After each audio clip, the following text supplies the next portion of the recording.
So we're going to start off in classroom.google.com. This is our demo teacher account, and it already belongs to a number of classrooms. We're going to go through the basics of setting up a classroom, the settings you need to tweak on a classroom, and options that are available and why you may or may not want to use them. And then we'll look at that from the perspective of the student, who's called Albert in our case. So going to create a brand new class, you have to be a teacher to have the ability to create a class. When you first log in, it may ask you, are you a student or teacher, or you may already be assigned to the teacher group, in which case you have access to making a class. So obviously it's about creating a brand new class. So we're going to just create a quick class. I'm going to call this April 21. I ended up with far too many test classes. The section, subject and room aren't needed. They add extra information for really big schools, particularly secondary schools, obviously, but isn't required information. As it says, you only need the name of the class. When you create a class, it takes you straight into the class, and this is all fairly customizable, and it takes you to what's known as the stream screen. And the stream allows you to see what has happened newly into a class space, because it's in reverse chronological order. So new things are at the top and older things are further down. Obviously, brand new class, nothing here at all yet. For your students, this is quite useful because the upcoming box will show them anything that's been set that they need to go and look at. So if you set something with a deadline, an assignment with a deadline, that will appear and be summarized for them on the stream, which can be quite useful. The classwork is the place where we're going to create work and assign work, as it says here. And it's the easiest way of managing work. And to be honest, as a teacher, that's the space I tend to spend all my time in. And then people is the space where I can bring in students. I can manually add them if I wish, or I can ask them to join themselves using this simple code, which is always lowercase, which makes it nice and easy. And then there is the gradebook, which is a new-ish feature. And most primary schools are ignoring that on the whole. So these are these four tabs across the top, if you like, for the four different sections of a classroom. We'll start off just by looking straight at the settings for the classroom, I think. So here you can rename your class. If you didn't like the name of your class, you can add the other content you need. You can get to your class code. You can, another way of displaying it large, although I'm going to show you an easy way in a moment, you can copy it. We can also change the class code.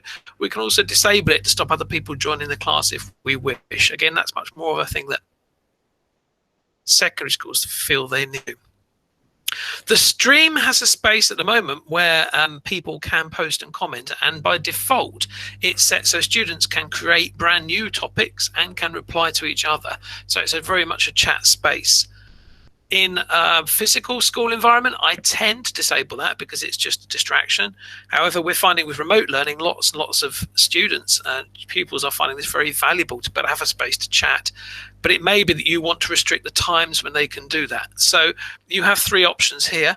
The bottom option, only teachers can post or comment, will switch the stream off and will stop anyone making any comments apart from you, the teacher. So you can announce things, you can talk about things, you can explain things, you can share things, but they cannot reply. The middle option allows them to reply to something that's already there. It doesn't stop them typing anything they like, but every comment they make will always have their name and the date and the time on it. So it's all very transparent. The top option lets them create their own, so you can have real sort of open chat.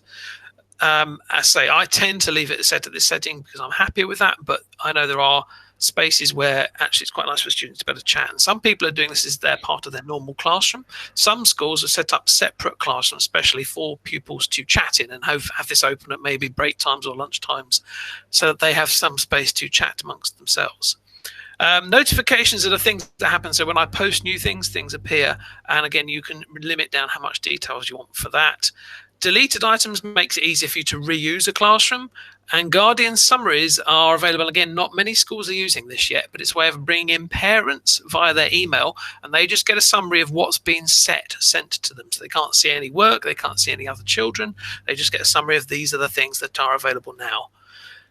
A brand new feature which has only come in the last week is you can actually have Meet as part of your classroom. Now we're going to look at Meet in a lot more detail tomorrow, so I'm just going to gloss over that really quickly now, but this is a nice quick way of generating a Meet, getting a Meet link which you can then use with just this one group of students in this classroom. And then underneath here's the grading settings. And again, most schools aren't really bothering with those, so I'm going to skip past. If you make any changes at all to settings, there is a save button at the top. Be aware of that. It needs clicking to be able to save those changes. The next thing is look and feel. When you end up with a number of classes, and we've got a number of classes certainly in this account now, having a different look and feel is really quite a nice way of being able to identify what a classroom is about. And so there are classroom themes that are preset on a number of different topics, but it may be that you can also upload another image, a fixed image, that you find particularly useful. So, for example, a classroom doesn't have to be just about a class. It can be about a topic. So, for example, you use Nothing to Stop You Having an Egyptian class or a science class, in which case you could also upload a photo and use a photo as the backdrop, and that makes it really quite unique and stand out differently. So, as I say, this is the class code that you would share with your students. Now, when we're not working with them in the classroom, this is the piece of information you would want to maybe email to their parents, say, please, will you go into classroom.google.com and join the class with this code? And that's all they should need to be able to get access. Of course, in a classroom environment, then yeah, we can pop it nice and big on a screen. That makes it really nice and easy. The second way of adding people is to go in and start typing their email addresses. So I'm going to just quickly look for Albert Pupil, who is our pupil, and I can invite him this way rather than getting him to type in the code if I wish. However, I have got to do this for every single pupil, so it is very long-winded. The other option I have got is sharing a space with teachers, and particularly at a time when maybe potentially people could become poorly, having more than one person as a teacher for a class space is really, really quite important. Well, let's make Dominic a teacher. Why not? I know he's here. So I'm going to invite Dominic to become a teacher to this space, which means he'll have the ability to come in and be able to set work and see work and control the space. So it could be used if you've got teaching assistants who'd like to better use a classroom space. Absolutely, you can add them as teachers as long as they've got a Google account on your domain. They can come in here.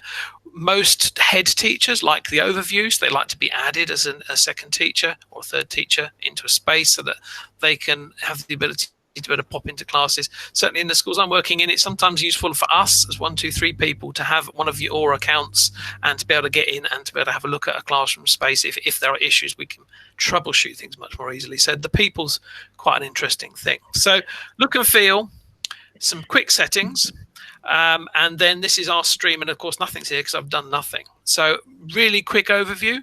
As teacher, this is what I've got access to. Now if I switch to Albert, our pupil, and just take him to classroom.google.com. He's also a member of a number of classes because poor old Albert gets to try out all the classes to see what it looks like as a student. It's really useful having a student account. As you can see at the beginning here, test class April 21.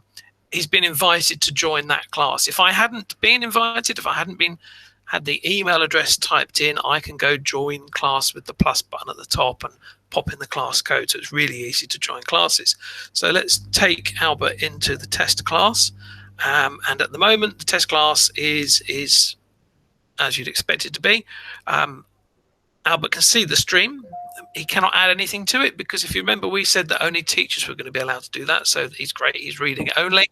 In classwork, there's nothing there, so he can't see anything. So it's blank. And in people, he gets to see who are the teachers, and he can send a quick message if he needs to, which means he will see whatever email address is held in the Google system. So just be aware of that. But on the whole, children don't really tend to bother with that. Most of our domains haven't got Gmail set up as an email system anyway, so it's not an issue for most schools. So that's the view as Albert. So we'll give Albert something to do. If I switch back to the teacher view, I can create something quickly and easily. I can create assignment, which is a two-way thing. I hand it out, I expect you to do it, and I expect you to hand it back in. Quiz assignment, we covered those yesterday, and we'll cover them again next week. It's about creating quizzes. A question is a quick question. All you can do is respond to the question. It's very limited in its scope.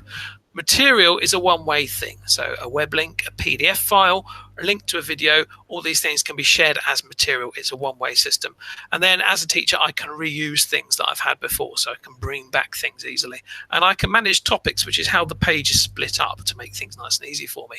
So if we go into here and we go BBC Bite Size, and it may be that we're wanting to share the nice new daily lessons link.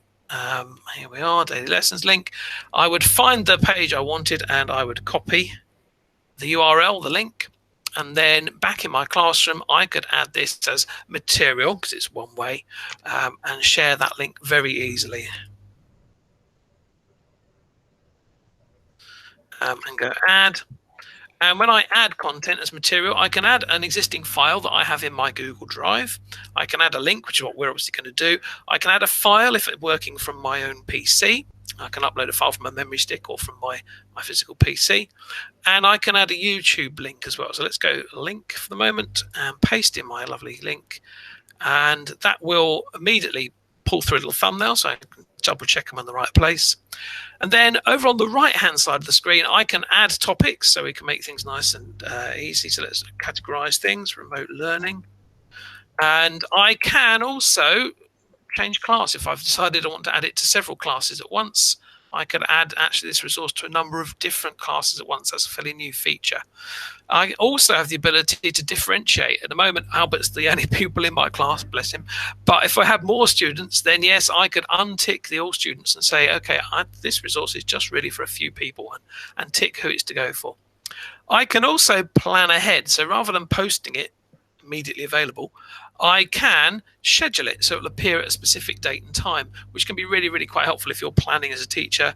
And certainly that's how we're managing our 1, 2, 3 ICT classrooms. We started sharing with schools. I'm scheduling things sort of 2 or 3 weeks ahead at the moment to try and give myself a bit of a buffer of workspace. And so, yes, as a teacher, you can make things appear at 8 o'clock on Tuesday or whenever you want them to have available. So I'm just going to go ahead and post this resource now. And for Albert, if he goes into his classwork, we give the screen it's refreshed itself within a few seconds. Albert has the link. Albert can go straight onto the link and use the link, and it is instantaneous, and the website's available. And so it is really very quick and easy to share things like links. In the same way, I can share videos. So let's have a look. Oh, let's go with my chocolate theme. Making a video. I can go add. I can go to YouTube, and again, all the YouTube videos are filtered. For students logged into these accounts, a school account, everything is filtered. It's filtered at home as well as at school, doubly filtered at school. So none of these should have any bad content, but obviously it's always best practice to have watched it first. If you have watched a video first, then the simplest thing is to find it, copy its URL and paste it straight in here to make sure you get exactly the right one. If not, there is, as I say, a very good search, and we could say, okay, that's the video, I'd like to add it, and that will become part of the classroom. And again, I can have topics to organize things if I wish, differentiate, schedule, whatever I need to do. Very quick and easy to add something. So here I've got a second topic. Now, if my topic's the wrong way around, I just drag, drop, reorder. It's not a problem. And again, if I switch views to Albert, he's now got chocolate. It's already sitting here. The chocolate making video is there. If I click on it, it will open. It'll open a little window. There. Let me just pause that because it's going to be noisy. The content I can view full screen, so it's no problem with what I'm watching. There are no comments.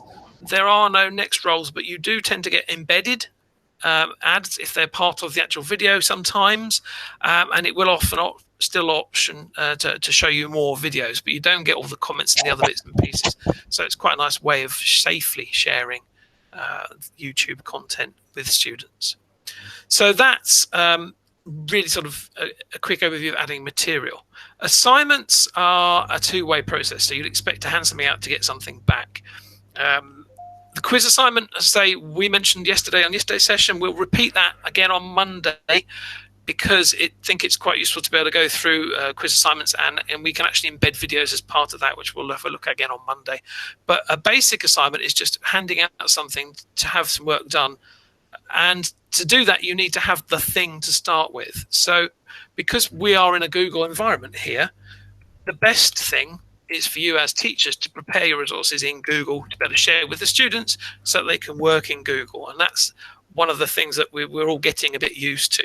So your My Drive is unlimited storage.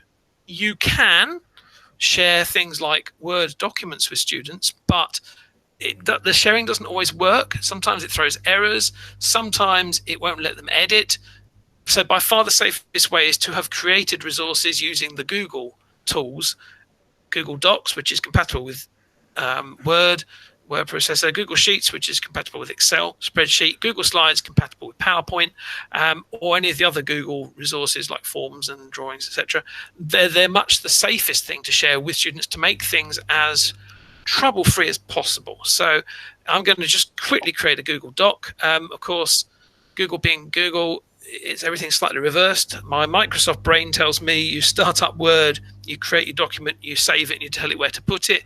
The Google brain says actually you go to Drive, you look for the right folder. So let's go into our chocolate folder. Then you create the thing you want, and then you work on it, which is just a bit back to front, but it seems to be the best way of doing things. So I could just easily, let's quickly, there we are, start typing. Color notes. So even if I just start with something really simple like a quick title, I don't have to play around format or anything else.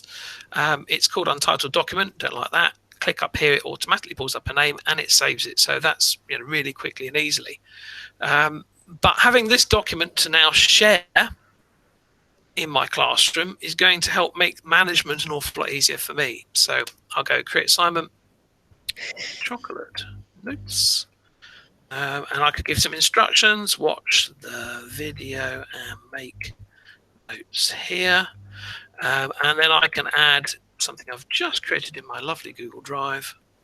So I can quickly find it. It's on my recents. If it wasn't, I can pop into my drive. If I want to reuse something else that our colleagues created, then I can find it in shared drive. That's fine. So let's grab my chocolate notes. And I need to change who can how we're going to work with this. The default is they'll look at my document and they won't be able to do anything. And we've had a number of teachers who come back to us in the last couple of weeks saying students can't access the work, they can't edit it. And you say, okay, are we sure about the settings? And quite often this is one of the issues. The second option allows them to all edit your original document. That works nicely for small groups. It's a bit of a recipe for a migraine for large groups. The magic bit is where it makes a copy for each student. It puts them automatically in a folder where I can get to them, so it makes things really, really quick and easy. So that's the choice we're going to give. And Albert will get his own named copy, which is great. Again, classes, students, I can assign points, which is part of the scoring. I can set a due date, so I can say, actually, yes, I want that finished by Friday, please, Albert. And I can, again, link it to one of my existing topics, so why not?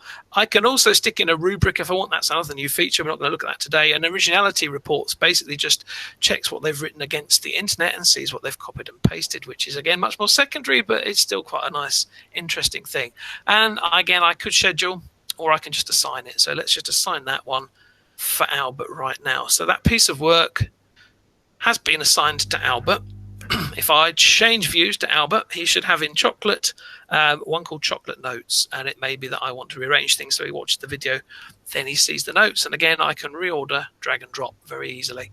So if we go back into here, there's the chocolate making video we've already watched a bit earlier. Here's my new one with chocolate notes, and there's my quick information. Watch the video and make notes here, which is great. At the moment it's saying view assignment, so I'm going to click on that one. And again, it gives me the information. Up here is my piece of work. It says Albert Pupil. That's Albert's piece of work. So that's named and ready, which is absolutely brilliant. Albert's also got the ability to create or add extra things. So we had a school today who was talking about wanting to be able to share photos of students reading. And we said, well, the best way is you create an assignment called Share Me Your Photos of You Reading. You don't attach anything to it. You just make that as an assignment. And then when the students come here, they'll have an add or create and they can upload existing content, which is absolutely great. So that's another alternative way of using this. But anyway, this is Albert's piece of work. So click on this. It's got Albert's name on it. It says chocolate notes. Albert can start working on the document. And again, this could be a presentation or anything. It doesn't really matter. Can't spell today, Albert. That's no good, is it? And then if Albert's finished, there is a turn in button at the top of the screen, which just basically highlights it to you as the teacher to say it is finished. If Albert forgets to, if Albert's internet dies and the window disappears, well, everything's changes are saved in Drive. Up till that point, everything's absolutely fine. As teacher, I've got my lovely chocolate notes here. I can see it's assigned to one student, poor old Albert. No one's handed it in. If they handed it in, I click in here. I can look at the pieces of work. If it's assigned still, I click on the word assigned. Here is Albert Pupil's piece of work. It will open it as a new tab, and I will see where Albert Pupil has got to. It's a live document. I can see exactly what Albert's done. I can see where Albert is working on the document. If we give it a few seconds just to load up, there we are. There's Albert Pupil, his carrot. That's where he is on the document. I could make changes for Albert Pupil. I could correct things very easily. I can leave him comments. I can add content to the page. I can just make a comment on the page, or I can add a private comment here.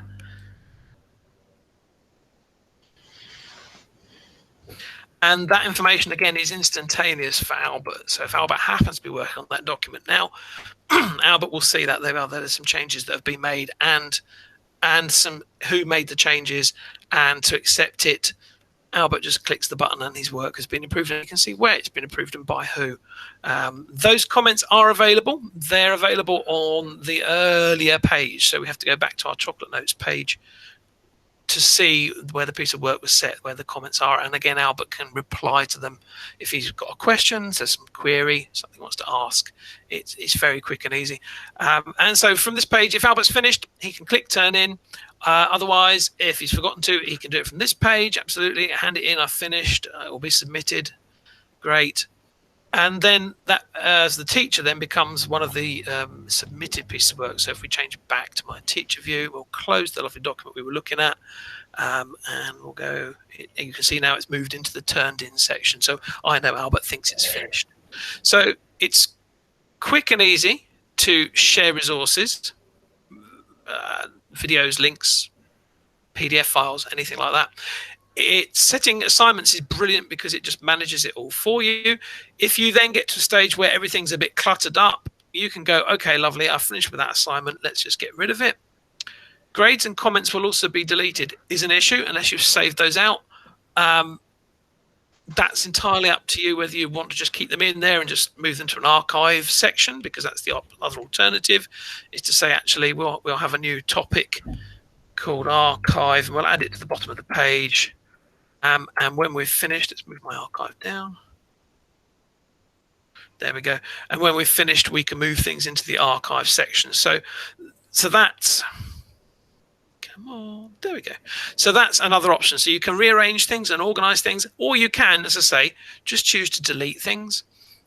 If I delete it, yes, grades and comments have been deleted.